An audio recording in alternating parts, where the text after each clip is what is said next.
Well, here's the zinc ingots that I'll be using for today's pour. Sorry about the noise. Just poured in the lime and the lead 1 pound or whatever, but so I don't know how many of these I'm going to need. I'm probably going to melt a few extra and make sure that I got enough for the pour.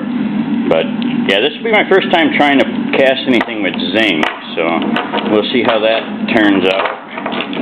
And you know, I'm no pro by any means, so we'll see. Time will tell. Gonna have to get my button gear with burying that foam, because this stuff melts a lot cooler than aluminum. I think it's just shy of 800 degrees Fahrenheit.